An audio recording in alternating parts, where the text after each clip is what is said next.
أهلا بيكم. النهاردة هنتكلم عن موضوع بيلخبط ناس كتيرة قوي في الإنجليزي، وهو واحد من أهم الأزمنة كمان، المضارع المستمر. يلا بينا نفهم قصته إيه بالظبط. طيب خلينا ندخل في الموضوع على طول بالسؤال. السؤال هو اللي عامل الأزمة كلها. إمتى أستخدم play وإمتى أستخدم am playing؟ يعني إمتى أتكلم عن حاجة بتحصل دلوقتي وإمتى أتكلم عن حاجة بتحصل على طول أو كعادة. الحيرة دي هي بالظبط اللي هنحلها سوا النهاردة. الاختيار بين الزمنين دول هو اللي بيعمل صداع في دماغ ناس كتير وهي بتتعلم إنجليزي. بس اطمنوا، الموضوع أبسط بكتير مما نتخيل، والحل بتاعه واضح ومباشر. المشكلة كلها بتيجي منين؟ بتيجي من إننا بنتلخبط بين حاجتين، الحاجات اللي بنعملها كل يوم اللي هي العادات، والحاجات اللي بتحصل دلوقتي في نفس اللحظة اللي بنتكلم فيها، وده اللي هنركز عليه ونفصصه حتة حتة. طيب الحل بيبدأ منين؟ من الأساس. زي أي حاجة المضارع المستمر له تركيبة معادلة بسيطة كده، لو فهمناها صح يبقى احنا كده حلينا أكتر من نص المشكلة.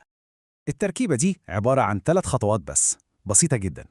أول حاجة بنبدأ بالفعل، يعني I, you, he, she وهكذا. تاني خطوة بنحط الفعل المساعد المناسب من verb to be، اللي هم يا إما am أو is أو are. والخطوة الأخيرة بنجيب الفعل الأساسي بتاعنا ونلزق في آخره ing. وبس خلاص، الموضوع بالبساطة دي. وهنا بقى بنشوف المعادلة دي على أرض الواقع. الموضوع عامل زي لعبة مكعبات. في الجملة العادية بنقول he is going. طب لو عايزين ننفي، بسيطة، بنحط كلمة not بعد is فتبقى he is not going أو he isn't going. طب لو سؤال، بنعمل مقص، بنبدل أول كلمتين ونبدأ بis وتبقى is he going. شايفين السهولة؟ تمام قوي. كده عرفنا إزاي نبني جملة في المضارع المستمر. نيجي بقى للسؤال الأهم، إمتى نستخدمه؟ يعني إيه المواقف اللي الزمن ده هو الاختيار الصح فيها؟ هما 3 حالات أساسية، خلينا نشوفهم.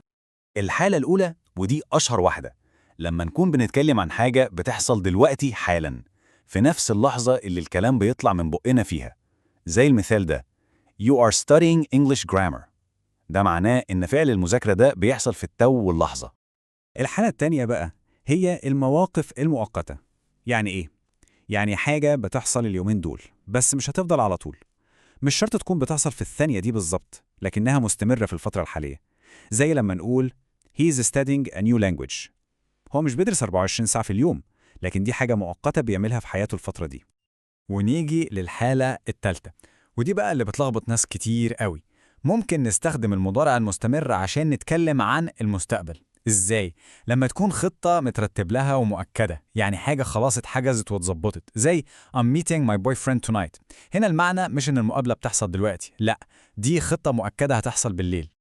طيب لحد كده الكلام جميل، بس في فخ صغير لازم ناخد بالنا منه. مش كل الافعال في الانجليزي ينفع نحط لها ing. في مجموعه افعال كده عنيده شويه، ما بتحبش الاستمراريه. الافعال دي بنسميها افعال الحاله او الستيت فيربس. الفكرة في الأفعال دي إنها مش بتوصف حركة أو أكشن، لأ، دي بتوصف حالة، شعور، رأي، حاجة ثابتة جوانا، وعشان كده هي طبيعتها مش قابلة للاستمرار. يعني ما بتحبش الاي ان جي ببساطة. أول مجموعة منها هي أفعال المشاعر، زي love, like, hate, want. عمرنا ما بنقول I am wanting a pizza. الصح نقول I want a pizza، لأن الرغبة دي حالة مش نشاط بيتعمل. المجموعة التانية هي أفعال التفكير، الحاجات اللي بتحصل في دماغنا، زي know, believe, understand. المعرفة أو الفهم دي حالة عقلية ثابتة، فبنقول I understand مش I am understanding. وآخر مجموعة مهمة معانا هي أفعال الحواس والملكية، زي see, hear أو own اللي هي يمتلك. دي برضو بتعبر عن حالات مش أفعال. لكن لكل قاعدة شواذ، صح؟ هنا بقى في حتة ذكية قوي. بعض الأفعال دي ممكن تاخد ing، بس لما ده بيحصل معناها بيتغير تماماً. بصوا على المثال ده عشان خطير. لما أقول I see a bird يعني أنا شايف عصفورة، دي حاسة النظر. لكن لو قلت I'm seeing Anthony later، هنا seeing مش معناها شايف، معناها هقابل. الفعل اتحول من حالة لحركة أو نشاط. تمام. كده بعد ما عرفنا كل التفاصيل دي، نقدر نرجع بقى للسؤال الأولاني خالص ونعمل مواجهة أخيرة simple ضد continuous عشان الصورة كلها توضح. الجدول ده يعتبر الملخص المفيد، الزتونة بتاعت الموضوع كله. على اليمين المضارع البسيط، ده بتاع العادات، الروتين، الحقائق وكلماته اللي بتدل عليه زي always و usually. على الشمال المضارع المستمر، ده بتاع دلوقتي، المواقف المؤقتة والخطط المستقبلية، وكلماته زي now, at the moment, tonight. طيب بعد كل ده إيه هي الخلاصة؟ إيه هي المعلومة الأهم اللي لازم تفضل في دماغنا؟ الخلاصة كلها في السؤال واحد بس، سؤال سحري. قبل ما نستخدم أي زمن منهم نسأل نفسنا سؤال بسيط: الحاجة اللي بتكلم عنها دي عادة وروتين ولا حاجة بتحصل دلوقتي ومؤقتة؟ الإجابة على السؤال ده كفيلة تحل أكتر من 90% من المشكلة.